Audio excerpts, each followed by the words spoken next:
पूरी जिंदगी थपथपाया है, आज गोल्डन चांस मिला है। कौन सा चांस? उसने कहा कि बादशाह सलामत थपथपाना पड़ेगा। कहा किस चीज से? कहा चप्पल से। किस चीज से? अरे बोलो आगे से पीछे तक। कहा चप्पल से। और उस वक्त प्लास्टिक और रबड़ की चप्पल नहीं चलती थी। जितने बूढ़े हैं, बड़े बुजुर्ग हैं, इनसे पूछिए कौन सी चप्पल चलती थी? अरे खवाम चलती थी। कौन सी चप्पल? कहा इससे थपथपाना पड़ेगा। उसने भी सोचा कि इसने खूब थपथपाया है।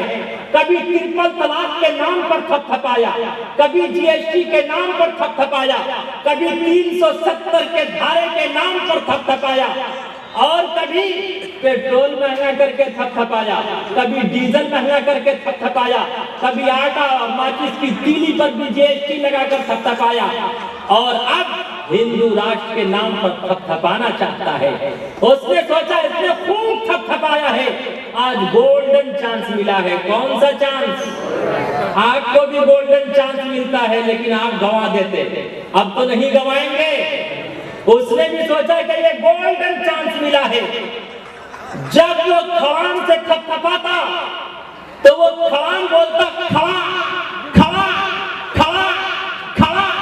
इतना थपथपाया, इतना थपथपाया कि उसने तड़प तड़प कर दम तोड़ दिया। अल्लाह रब्बुल इज्जत ने उसके अहंकार को खा लिया।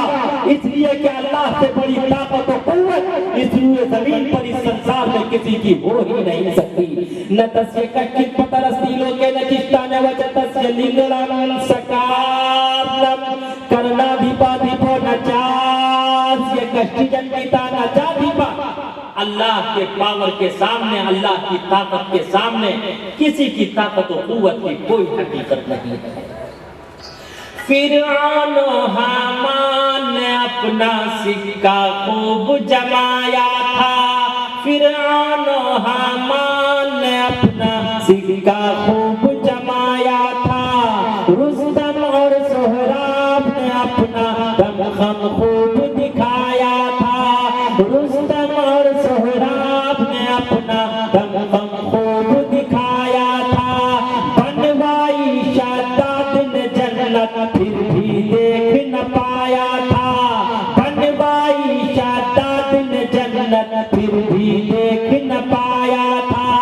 आज कहाँ सुल्तानी है, आज कहाँ सुल्तानी है, आज कहाँ सुल्तानी है। उनकी सिर्फ कहानी है। पूरब पश्चिम उत्तर दक्षिण क्या खुशकी क्या पानी है। सिर्फ खुदा की जात रहेगी, सारी दुनिया पानी है, सारी दुनिया पानी है। और ऐ मुसलमानों, अगर आप सच्चे दिन लाना चाहते हैं, अच्छे दिन के बजाय सच्चा दिन लाना चाहते हैं, तो याद रखो इत्तिहाद और इत्तिफाक के साथ, प्यार मोहब्बत के साथ, एक दूसरे के सम्मान के साथ अंतिम महापुरुष काली कमली वाले मुस्तफा सल्लल्लाहु अलैहि वसल्लम के आइडियल को अपनाना पड़ेगा। लॉकडाउन से पहले आसाम में मेरा प्रोग्राम था। जब मैं इस ईद से फारिग हुआ तो कुछ हिंदू भाई और क्रिश्चियन भाई मेरे करीब आए और कहने लगे कि गुरुजी, आपकी सारी बातें मुझे बहुत अच्छी लगी, लेकिन एक बात मैं स्वीकार नहीं करता। मैंने कहा वो कौन सी बात है? इसमें नहीं लगा। कहा आपने कहा कि सिर्फ अंतिम महापुरुष प्रोफेट मोहम्मद की सीरत सारी इंसानियत के लिए आइडियल और नमूना है, मैं इसे स्वीकार नहीं करता। उसने कहा क्या ईसा यसू समझते हैं? ईसा अलैहिस्सलाम, ईसा मसीह। उसने कहा क्या ईसा अलैहिस्सलाम की सीरत सारी इंसानियत के लिए आइडियल और नमूना नहीं है? तो मैंने उनसे कहा अगर ईसा अलैहिस्सलाम की सीरत सारी इंसानियत के लिए आइडियल और नमूना है, तो तुम ये बताओ ईसा अलैहिस्सलाम ने निकाह कैसे किया और ईसा अलैहिस्सलाम ने अपनी औलाद पुत्र और पुत्रियों को शिक्षा और ज्ञान कैसे प्राप्त करवाया। उसने कहा कि ईसा अलैहिस्सलाम ने, प्रोफेट ईसा ने तो निकाह नहीं किया। मैंने उनसे कहा जब उसने निकाह नहीं किया तो औलाद भी नहीं हुई, तो तुम ये बताओ तुम्हारी औलाद जब जवान होगी तुम निकाह करने में किसके आइडियल को अपनाओगे, किसके तर्क पर तुम निकाह करोगे और अपनी औलाद को शिक्षा और ज्ञान कैसे प्राप्त करवाओगे। उसने कहा मोहम्मद साहब ने सिर्फ शादियां ही तो की है, उसके सिवा क्या किया है।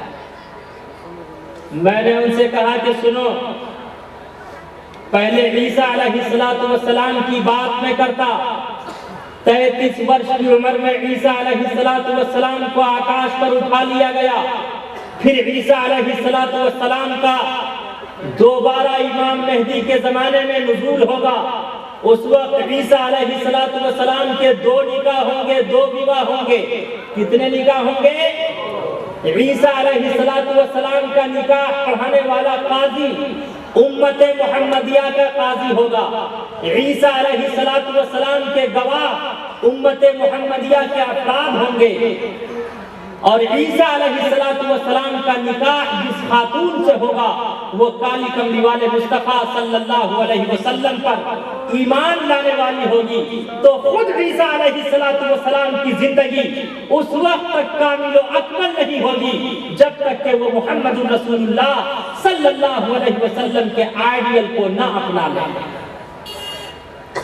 उसने फिर चिढ़ाने के लिए कहा कि आप उस मोहम्मद की बात करते जिसने सिर्फ शादियां ही तो की है, उसके सिवा और क्या किया है। खुदा की कसम अगर कोई हमारे हिंदू भाई से कहे श्री कृष्ण ने सिर्फ विवाह ही तो किया है, उसके सिवा और क्या किया है, उसे कितना गुस्सा आएगा। इसलिए कि बेशक मोहम्मद रसूलुल्लाह सल्लल्लाहु अलैहि वसल्लम ने 11-12 निकाह किया, लेकिन श्री कृष्ण जी ने 16,108 विवाह किया। कितने विवाह किए? 16,108 विवाह।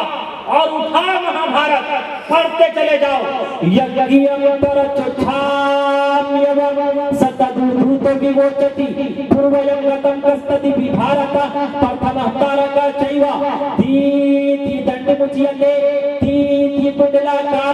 चतुर्थार्थे चतुर्ग पंचम बिंदु संयुक्त ओम जयोति अत्या उत्तराय च प्रवाहिनो वधुमन्तु दिव्यदशा दिव्यस्माना परिषा।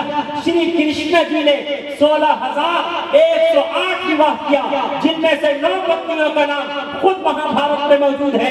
पहली पत्नी का नाम राधा था, दूसरी का नाम रुक्मणी था, तीसरी का नाम सत्यभामा था, चौथी का नाम सिर्फ सत्या था, पांचवी का नाम जम्बावती था, छठी का नाम भद्रा था, सातवीं का नाम मद्रावंदा था, आठवीं का नाम लक्ष्मणा था, नवीं का नाम कालंदी था। बताओ, जिसने 16,108 विवाह किया वो अय्याश नहीं तो मोहम्मद साहब कैसे अय्याश हो सकते हैं। और याद रखो हिंदू भाइयों, अगर तुम मोहम्मद रसूलुल्लाह सल्लल्लाहु अलैहि वसल्लम की नाऊज़ बिल्लाह 12 पत्नियों की वजह से प्रोफेट मोहम्मद को अय्याश और रंगीला रसूल कहते, तो तुम बताओ तुम श्री कृष्ण जी को क्या कहोगे। बेशक मोहम्मद रसूलुल्लाह सल्लल्लाहु अलैहि वसल्लम की 12 पत्नियां थी, उसका तज़किरा भी खुद यजुर्वेद में मौजूद है, हिंदू भाइयों की किताबों में मौजूद है। उष्टरायस्य प्रवाहिनो वधुमन्तु दिव्यदशा, एक ऐसा अंतिम महापुरुष आएगा, उसकी सवारी ऊंटनी होगी और उनकी 12 पत्नियां होंगी। साफ वजाहत के साथ है, बाबा अम्बेडकर ने लिखा है, हिंदुइज्म में कोई ऐसा अवतार नहीं आया जिसकी सवारी ऊंटनी हो। हिंदुइज्म में ऊंट का मीट और ऊंट का मिल्क यानी दूध खाना पीना दोनों हराम है, बल्कि हिंदुइज्म का यह अकीदा है अगर कोई ऊंटनी पर सवार होगा वो भ्रष्ट, काफिर और अत्याचार हो जाएगा। इससे स्पष्ट हो गया ऊंटनी अगर किसी की सवारी थी तो किसकी सवारी थी? मोहम्मद रसूलुल्लाह सल्लल्लाहु अलैहि वसल्लम की सवारी क्या थी? ऊँटनी थी। दाई हलीमा जब लेने के लिए आई थी, वो ऊँटनी दुबली पतली ऊँटनी आहिस्ता आहिस्ता आ रही थी। और जब आप अलैहिस्सलाम उस पर सवार हुए तो वो ऊँटनी तेज रफ्तारी के साथ, तेजी के साथ चलने लगी, बर्फ रफ्तारी के साथ चलने लगी।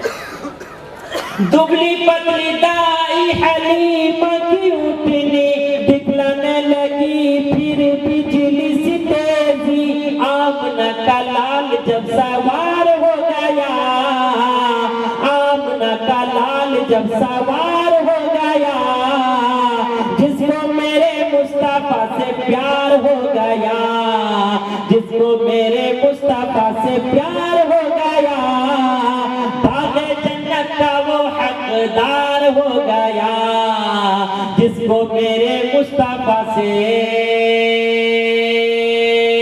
आप सबको मुस्तफा से प्यार है? दोनों हाथ उठाकर बता दीजिए। वाह! आपका हाथ उठाना सिर्फ ये बताता है कि आप जिंदा दिल हैं। अल्हम्दुलिल्लाह, सुभान अल्लाह, आप इश्क़ मुस्तफा से लबरेज हैं।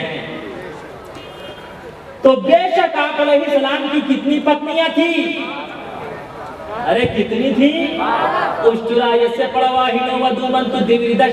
एक ऐसा अंतिम महापुरुष आएगा, उसकी सवारी ऊँटनी होगी और उनकी 12 पत्नियां होंगी। दिविरदशा, दिविर के माने 2 और दश के माने 10। 10 और 2 कितने होते हैं? अरे बोलो आगे से पीछे तक। 10 और 2। बेशक आप अलैहिस्सलाम की 12 पत्नियां थी। पहली पत्नी का नाम खदीजा था, दूसरी का नाम सौदा था, तीसरी का नाम आयशा।